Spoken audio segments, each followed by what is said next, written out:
నమస్కారం వార్తలకు స్వాగతం. ముందుగా ముఖ్యాంశాలు. మాజీ మంత్రి అంబటి రాంబాబు ప్రెస్ మీట్, పలు అంశాలపై వివరణ.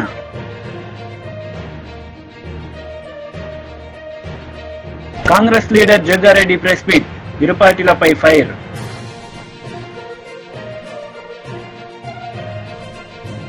టీడీపీ లీడర్ మీడియా సమావేశం నిర్వహించారు. ఈ సందర్భంగా పలు అంశాలపై ఆమె మాట్లాడారు. 2 నెలలు అవుతుంది.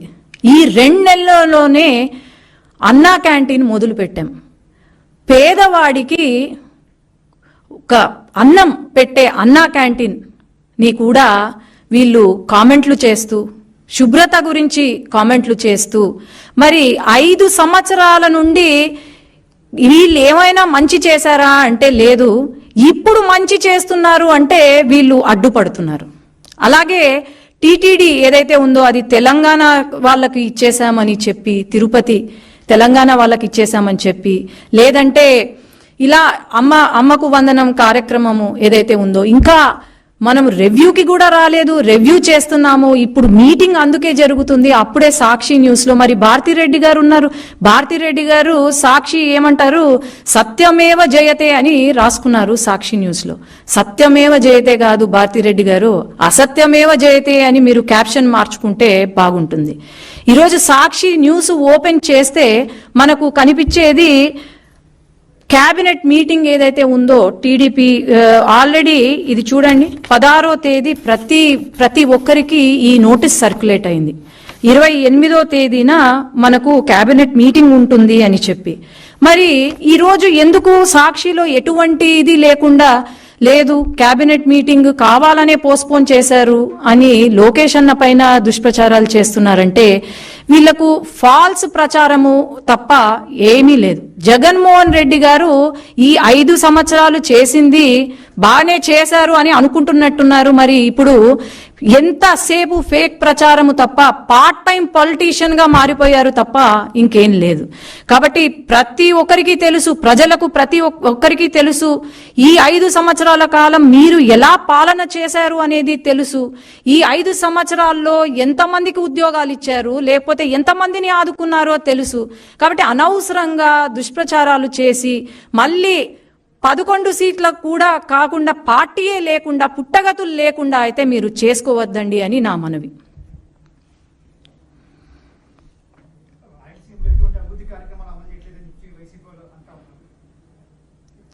మొన్న మన బడ్జెట్ మీటింగ్ జరిగింది. బడ్జెట్ సమావేశంలో బడ్జెట్ మొత్తము రాయలసీమ గురించే ఉంది.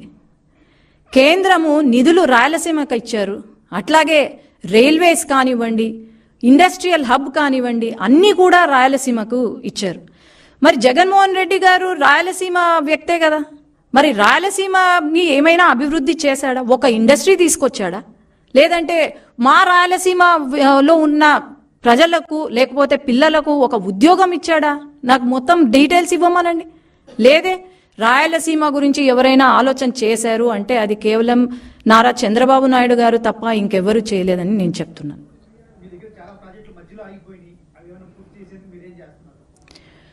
చాలా ప్రాజెక్టులు మధ్యలో ఆగిపోయాయి అంటే అది కేవలం వైసీపీ ప్రభుత్వం వల్లనే, జగన్మోహన్ రెడ్డి గారికి తెలివి లేక ఆగిపోయినాయి తప్ప వేరే లేదు. ఖచ్చితంగా ఈ ప్రాజెక్టులన్నీ తెలుగుదేశం పార్టీ హయాంలో మొదలు పెట్టాము. ఖచ్చితంగా చంద్రబాబు నాయుడు గారు ఢిల్లీకి వచ్చినప్పుడు కూడా ఈ ప్రాజెక్టులు పూర్తి చేయాలి, వెంటనే పూర్తి చేయాలని ఫస్ట్ ప్రిఫరెన్స్ ఇచ్చింది చంద్రబాబు నాయుడు గారి. ఖచ్చితంగా ఈ 5 సంవత్సరాలలో ప్రతి ప్రాజెక్ట్ పూర్తి. బీజేపీ లీడర్ మీడియా సమావేశం నిర్వహించారు. ఈ సందర్భంగా పలు అంశాలపై ఆయన మాట్లాడారు. భూమి యాజమాన్య సంస్థ వక్ఫ్, ఈ వక్ఫ్ బోర్డులు అంటే మనం తెలంగాణ గురించి మాట్లాడితే తెలంగాణలోనే దాదాపు 77,000 ఎకరాలకు వాళ్ళు యాజమాన్యంగా ఉన్నారు.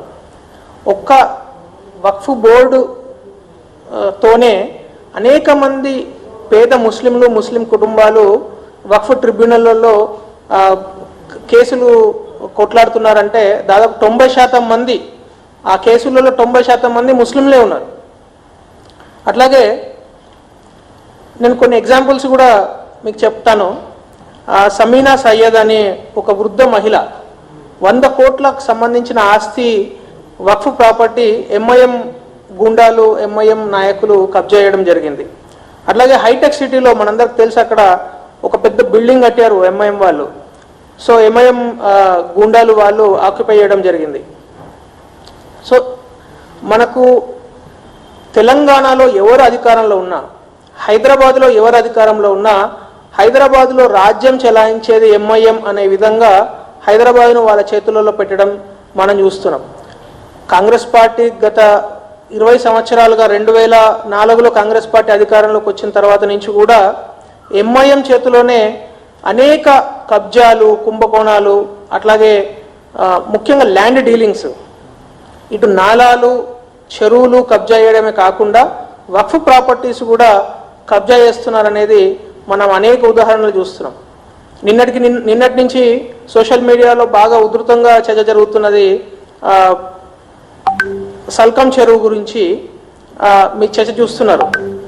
ఆ చెరువులో ఫాతిమా ఓవైసీ అనే పేరు మీద ఒక కాలేజీని హైడ్రా సంస్థ ఇప్పటివరకు కనీసం దానికి నోటీసులు కూడా ఇవ్వలేదంటే, ఇప్పుడున్న కాంగ్రెస్ ప్రభుత్వం కూడా వాళ్ళు అభయహస్తం అనే చెప్పుకునే భస్మాసుర హస్తం కూడా ఎంఐఎం ఓవైసీ చేతిలోనే ఉన్నది అనేది చాలా క్లియర్గా కనబడుతున్నది. అంటే గత 10 సంవత్సరాల నుంచి TRS party car steering MIM చేతిలో ఉన్నదనేది అనేక సార్లు ఓవైసీ అట్లాగే బీజేపీ నాయకులు చెప్పడం జరిగింది. కానీ ఇప్పుడు కాంగ్రెస్ పార్టీ కూడా, రేవంత్ రెడ్డి గారి ప్రభుత్వం కూడా అసదుద్దీన్ ఓవైసీ చేతిలోనే ఉన్నది అంటే అది పెద్ద ఆశ్చర్యపోవాల్సిన అవసరం లేదు.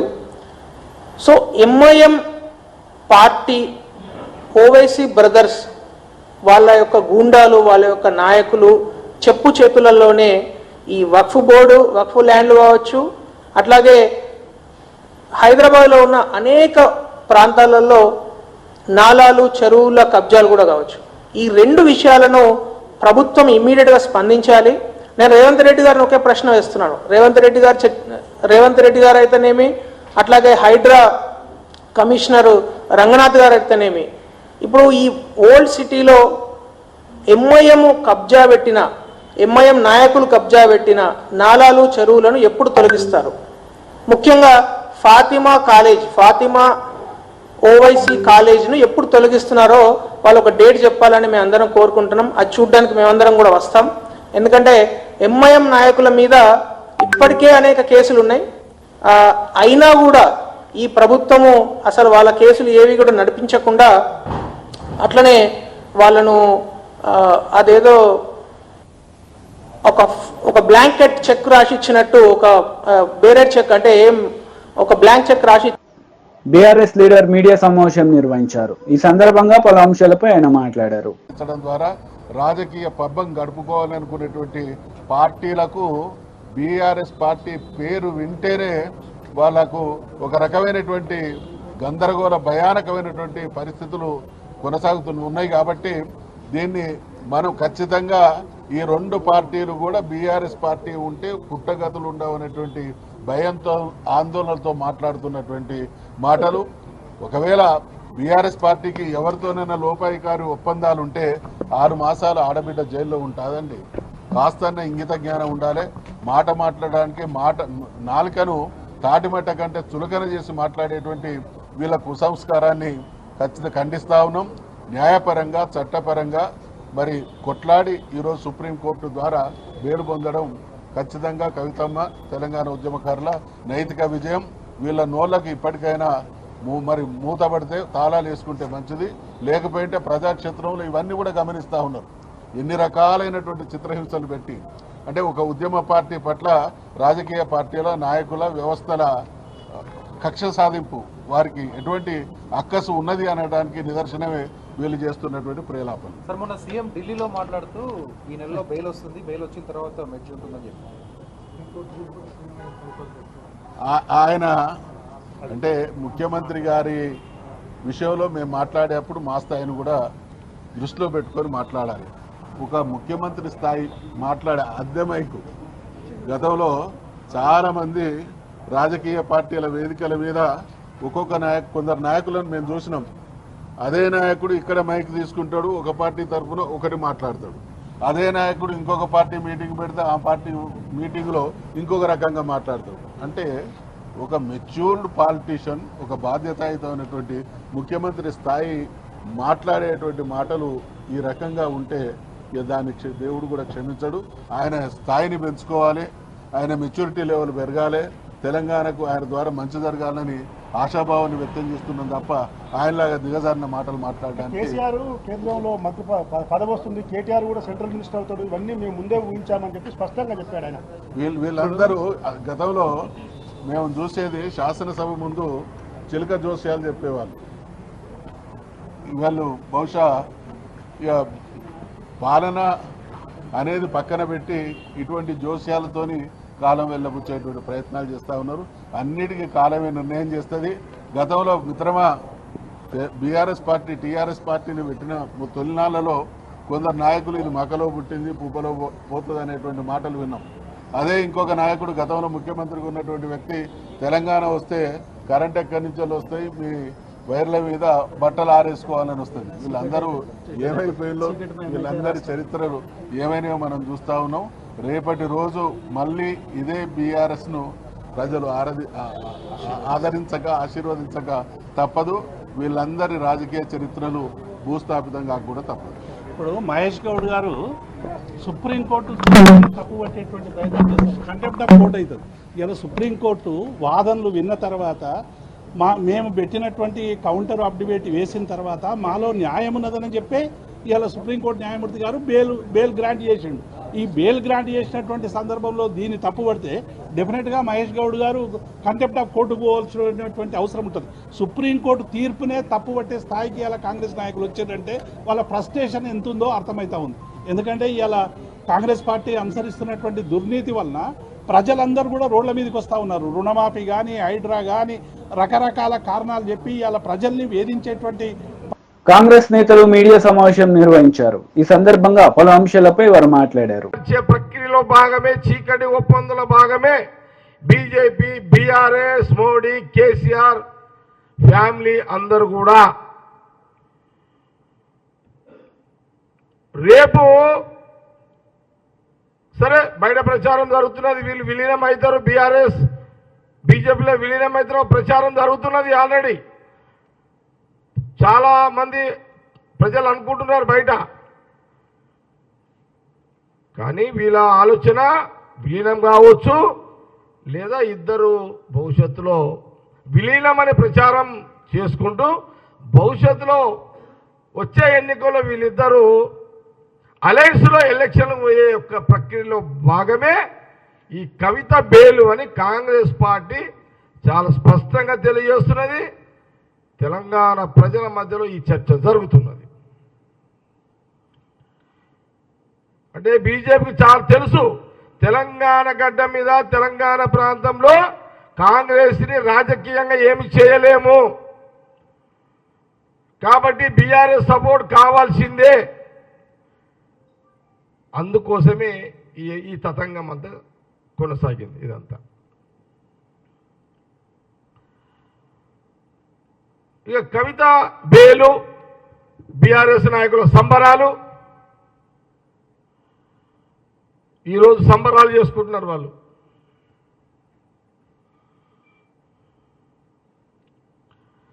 ఆ సంబరాలకు సంబంధించిన విమర్శ, దానికి సంబంధించిన మాట మళ్ళీ చెప్తా. కానీ తెలంగాణ ప్రజలకు స్పష్టత చేయదలుచుకున్నాం ఏంటంటే,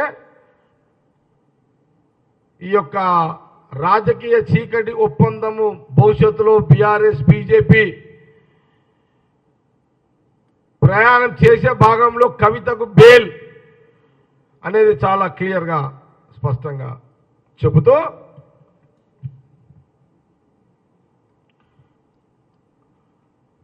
కవితకు బెయిల్ రావడం ఖచ్చితంగా బీఆర్ఎస్ బీజేపీ చీకటి రాజకీయ ఒప్పందంలో భాగమే. ఢిల్లీ లిక్కర్ కేసులో కేజ్రీవాల్, సిసోడియాలకు బెయిల్ ఇవ్వడానికి నిరాకరించిన కోర్టులు కవితకు 5 నెలల బెయిల్ ఇచ్చాయి. దీని వెనుక ఏమి మతలబు ఉంది?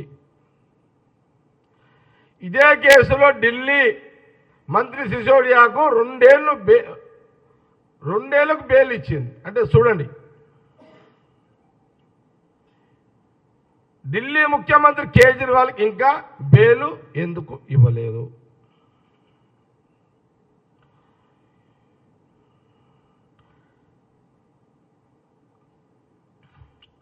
ఈ ఒప్పందాలు ఏది బీఆర్ఎస్ బీజేపీ యొక్క చీకటి ఒప్పందాలు తెలంగాణలో కాంగ్రెస్ పార్టీ అధికారంలో వచ్చిన మొదటి రోజు నుంచే ప్రారంభమైనాయనేది ఒక అనుమానాన్ని వ్యక్తపరుస్తున్నాము. ఇది నిజం కూడా. బీజేపీ ఒప్పందాల భాగమే బీఆర్ఎస్ తెలంగాణలో తన పార్టీ బలహీనపరుచుకున్నది. ఎందుకంటే 10 ఏళ్ళు గవర్నమెంట్ ఉన్న బీఆర్ఎస్ ఇంత బలహీనంగా బీఆర్ఎస్ తెలంగాణలో దిగజారడానికి కారణం ఏంటయ్యా అంటే కవిత జైలు, కవిత అరెస్టు, కవితను బయటికి తీసుకురావాలి, కాంగ్రెస్ను దెబ్బ కొట్టాలి కాబట్టి బీజేపీ కలవక తప్పదు. ఇటు బిడ్డ కోసము, అటు రాజకీయ ఉనికి కోసము కాంగ్రెస్ను డైరెక్ట్గా కొట్లాడే సత్తా ఇప్పుడు కేసీఆర్ లేకపోవడము, ఇవన్నీ కారణాలలో భాగమే ఈ యొక్క కవిత. వైసీపీ లీడర్ అంబటి రాంబాబు మీడియా సమావేశం నిర్వహించారు. ఈ సందర్భంగా పలు అంశాలపై ఆయన మాట్లాడారు. ఎన్డీఏ ప్రభుత్వం అధికారంలోకి రావడం, కూటమి ఈ ఆంధ్రప్రదేశ్లో అనూహ్యంగా చాలా పెద్ద మెజారిటీలతో గెలుపొందడం జరిగింది. దీని మీద మేమందరం షాక్ గురవటం అయ్యాం. సహజమైనటువంటి అంశం. గెలుస్తాం అనుకున్నాం కాబట్టి, ఓటం పాలయ్యాం కాబట్టి షాక్ గురయ్యాం. ఇది నమ్మలేనటువంటి అంశంగా మాకు అనిపించింది. అయినా ప్రజాస్వామ్యంలో ప్రజలు ఇచ్చిన తీర్పుని అంగీకరించాలనే ఉద్దేశంతో ముందుకు వెళ్తూ ఉన్నాం. ఈ దశలో భారతదేశంలో ఉన్నటువంటి అనేకమైనటువంటి డెమోక్రసీని కాపాడాలనేటువంటి సంస్థ లైక్ ఓట్ ఫర్ డెమోక్రసీ అనేటువంటి ఒక సంస్థ మొన్న జరిగినటువంటి ఎన్నిక మీద, వాటి నిర్వహణ మీద కొన్ని అనుమానాలు వ్యక్తం చేయడం జరిగింది. మాకు కూడా ఉన్నటువంటి అనుమానాలు, ఈ అనుమానాలు వ్యక్తం చేయటం ద్వారా మరింతగా బలపడుతూ వచ్చాయి. ఈ అనుమానాలను నివృత్తి చేయవలసినటువంటి బాధ్యత ఎలక్షన్ కమిషన్ ఆఫ్ ఇండియాకు ఉంది. ఎలక్షన్ కమిషన్ ఆఫ్ ఇండియా అనేది ఒక ఇండిపెండెంట్ రాజ్యాంగబద్ధమైనటువంటి ఒక సంస్థ. ఆ సంస్థ నిర్వహించినటువంటి ఎన్నికలో ట్రాన్స్పరెంట్గా ఎక్కడ ఏ లోపం లేకోకుండా జరిగింది అని అనిపించవలసినటువంటి బాధ్యత వారికి ఉంది. ఇక్కడ గమనించాల్సిన అంశం ఏమిటంటే, ఎన్నికలు 13వ తారీఖున ఆంధ్రప్రదేశ్లో జరిగినప్పుడు సుమారుగా 6 గంటలకి ఎన్నికల పోలింగ్ అయిపోతుంది. పోలింగ్ అయిపోతుందంటే ఓట్లు వేసే కూడా 4 గంటలకు అయిపోతుంది. ఎందుకంటే 6 గంటలకు అయిపోదు. ఎందుకంటే 6 గంటలకు ఎన్నిక జరిగినప్పుడు, ఆ టైం అయిపోయినప్పుడు 6 గంటలు అవ్వగానే ఆ ప్రాంగణంలోకి ఎవరైతే ప్రవేశించారో వారందరికీ టోకెన్స్ ఇచ్చి వాళ్ళను కూడా అయిపోయేంత వరకు, క్యూలు అయిపోయేంత వరకు ఓటు వేసే విధంగా వారికి అవకాశం కల్పిస్తారు. 6 గంటలకి పోలింగ్ టైం అయిపోయిన తర్వాత కొన్ని చోట్ల పోలింగ్ ముగిసి ఉండదు, కొన్ని చోట్ల ముగిసి ఉంటుంది. పోలింగ్ టైం 6 గంటలకు అయిపోయిన తర్వాత ఎలక్షన్ కమిషన్ కొన్ని ఫిగర్స్ని రిలీజ్ చేసింది. అదేమిటంటే, మాకు అందిన సమాచారం ప్రకారం 68.12% ఆంధ్రప్రదేశ్లో పోల్ అయినాయి అని. మిగతా డీటెయిల్స్ తర్వాత ఇస్తాము అన్నారు. ఎందుకంటే మిగతా డీటెయిల్స్ అంటే ఆ తర్వాత కూడా ప్రాంగణంలో ఉన్న వారికి టోకెన్స్ ఇచ్చి ఓట్లు వేయించారు కాబట్టి అవి పెరుగుతాయి కాబట్టి. ఆ తర్వాత అదే రోజు 11:45 సుమారుగా ఆ ప్రాంతంలో మరొక అనౌన్స్మెంట్ చేశారు. అదేమిటంటే 76.5% అంటే పెరిగింది. 68.12 నుంచి 76.5కి పెరిగింది. పెరగడం అనేది సహజమైనటువంటి అంశం. ఆ తర్వాత ఫైనల్ ఫిగర్స్ ప్రకటించినప్పుడు 80.66 ప్రకటించారు. అంటే ఫస్ట్ ప్రకటించినప్పుడు 68.12, రెండవసారి ప్రకటించినప్పుడు అదే రోజున 76.5%, మళ్ళీ ఫైనల్ ఫిగర్స్ ప్రకటించిన తర్వాత 80.66 ప్రకటించారు. చాలా డిఫరెంట్గా ఉన్నాయి. ఆ తర్వాత 13వ తారీఖున అయిపోయిన తర్వాత 4వ తారీఖున పోలింగ్ జరిగింది, కౌంటింగ్ జరిగింది. ఆ కౌంటింగ్ ఫిగర్స్ చూస్తే ఎంత ఉన్నాయంటే 82 పైచిలుకుంది పర్సంటేజ్. ఇది చాలా ఆశ్చర్యాన్ని కలిగిస్తున్నటువంటి అంశం. ఒకదానికి పొంతం లేనటువంటి అంశంగా అనిపిస్తా ఉంది. వాళ్ళు ఇచ్చిన ఫిగర్సే. దీన్ని క్లియర్ చేయాల్సిన అవసరం ఉంది. డేట్ ఎలక్షన్ కమిషన్ ఈ అనుమానాలను క్లియర్ చేయాలి. ఫైనల్ ఫిగర్స్ కి కౌంటింగ్ కి మధ్య ఎందుకు తేడా వచ్చింది? లేదు, పోలింగ్ టైం అయిపోయిన తర్వాత ప్రకటించినటువంటి దానికి మళ్ళా వాళ్లే ప్రకటించిన ఫైనల్ ఫిగర్ ఎంత హైప్ ఎలా వచ్చింది? ఇట్ ఈస్ చాలా అన్యూజువల్ గా జరిగింది. జనరల్ గా ఎన్నికలు జరిగినప్పుడు, గత ఎన్నికలు ఒకసారి చూసినట్లయితే ఏం జరుగుతూ ఉంటుందంటే, ఎలక్షన్ కమిషన్ ప్రకటించిన తర్వాత మిగతా ఓట్లు వేసిన తర్వాత ప్రకటించేదానికి సుమారుగా ఒక 1% 2% డిఫరెన్స్ కనిపిస్తూ ఉంది. ఇక్కడ ఏంటి 12% పైన కనిపిస్తూ ఉన్నది. ఇది చాలా అన్యూజువల్, ఎక్స్ట్రార్డినరీ. దీన్ని డౌట్ తీర్చవలసినటువంటి బాధ్యత ఎవరికి ఉంది? ప్రభుత్వాలకు కాదు, ఎలక్షన్ కమిషన్కు ఉంది.